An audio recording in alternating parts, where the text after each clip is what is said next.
अस्सलामुअलैकुम, welcome to food stop. आज मैं लाई हूँ आपके लिए बहुत ही मज़ेदार अंडा करी की रेसिपी। तो रेसिपी शुरू करने से पहले अगर आपने मेरा चैनल सब्सक्राइब नहीं किया तो सब्सक्राइब कर दें और बेल आइकॉन को प्रेस कर दें। रेसिपी के लिए मैंने यहाँ पर 5 अंडे बॉईल करके रख लिए हैं। 1 टीस्पून सुरख मिर्च, हाफ़ टी स्पून हल्दी, 1 टीस्पून नमक, 1 टीस्पून अदरक लहसुन का पेस्ट। यहाँ पे मैंने 3 सब्ज़ मिर्चें दरमियान में से काट ली हैं और धनिया भी बारीक काट लिया है। एक पेस्ट बना लिया है टमाटर का। एक प्याज मैंने लिया है, उसको ब्राउन किया है और उसका पेस्ट बना लिया है। अब हम एक पैन लेंगे, उसके अंदर तकरीबन 2 से 3 टेबलस्पून ऑयल डालेंगे। ऑयल जब अच्छी तरह से गर्म हो जाएगा तो हम उसके अंदर जो अंडे मैंने बॉईल करके रखे थे वो डाल देंगे। सारे अंडे इस तरीके से इसमें डालकर इनको हल्का हल्का फ्राई कर लेंगे। फ्राई करने से इसमें जो अंडे का कच्चापन है, जो थोड़ा बॉईल होने की थोड़ी इसमें स्मेल होती है, वो निकल जाएगी और बहुत अच्छे तरीके से ये फ्राई हो जाएंगे। आप चाहें तो गोल्डन ब्राउन भी कर सकते हैं। मैंने यहाँ पर ब्राउन नहीं किए, बस हल्का फ्राई करके निकाल लिए हैं। अंडे फ्राई हो चुके हैं। अब हम इनको निकाल कर साइड पे एक प्लेट में रख देंगे।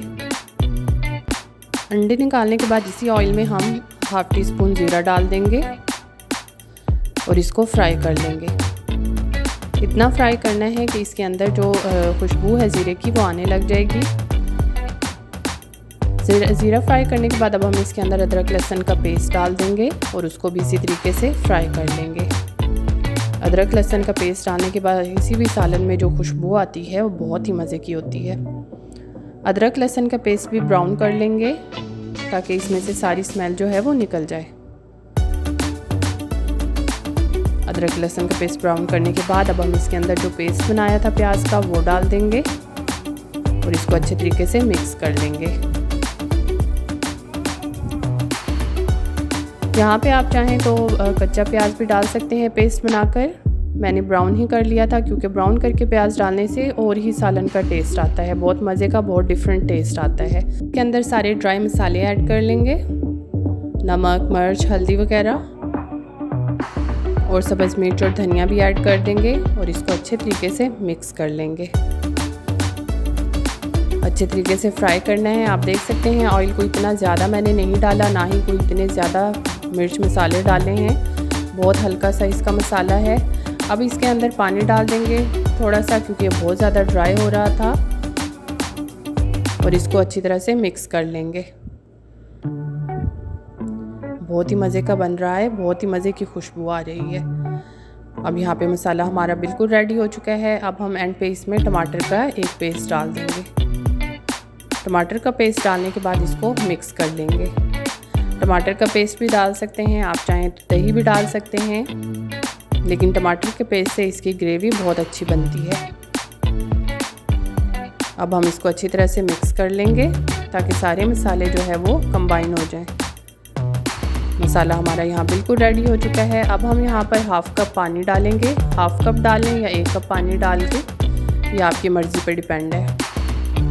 पानी डालने के बाद अब हम इसको ऊपर से ढककर 5 से 10 मिनट के लिए रख देंगे, जब तक कि मसाला अच्छी तरह से पक जाएगा। मसाला पक चुका है। अब हम इसके अंदर जो बॉईल किए हुए अंडे थे वो डाल देंगे और इनको अच्छी तरह से फ्राई कर लेंगे। आप देख सकते हैं कितने मज़े का सालन बन रहा है। माशाल्लाह बहुत ही मज़े की अंडा करी बन रही है। यहाँ पे मैंने अंडे सारे मिक्स कर दिए हैं मसाले के अंदर। अब हम इसमें 1 कप पानी और डालकर 1 से 1.5 कप डालेंगे पानी, या 1 कप डालें, या ये भी आपकी मर्ज़ी पे डिपेंड है कि आप कितनी ग्रेवी पसंद करते हैं। और इसको अच्छी तरह से मिक्स करके ऊपर से ढककर 5 से 10 मिनट के लिए रख देंगे। 5 से 10 मिनट हो चुके हैं। माशाल्लाह से ग्रेवी करीब इसकी बिल्कुल रेडी हो चुकी है और हमारा अंडा करी का सालन बिल्कुल तैयार है। अब हम इसको डिश आउट कर लेंगे। डिश आउट आप अपनी मर्ज़ी के अपने फेवरेट सबसे अच्छे बर्तन में भी कर सकते हैं। मेरा फेवरेट यही था तो मैंने इसमें डिश आउट कर लिया है। माशाल्लाह से बहुत ही मज़ेदार बनी है। रेसिपी की तमाम चीज़ों को आपने इसी तरीके से फॉलो करना है तो देखेंगे आपकी अंडा करी भी किस कदर मज़ेदार बनेगी। अब हम इसको ऊपर से धनिया के साथ गार्निश कर लेंगे और गर्मा गर्म मज़ेदार सर्व करेंगे। घर में पकाकर सबको खिलाएं, मेहमानों को खिलाएं, इंशाल्लाह सबको बहुत पसंद आएगी। उम्मीद है आपको ये रेसिपी पसंद आई होगी। घर में ज़रूर ट्राई कीजिएगा, कमेंट्स में हमें ज़रूर बताइएगा। अपना ख्याल रखिएगा। अभी के लिए अल्लाह हाफिज़।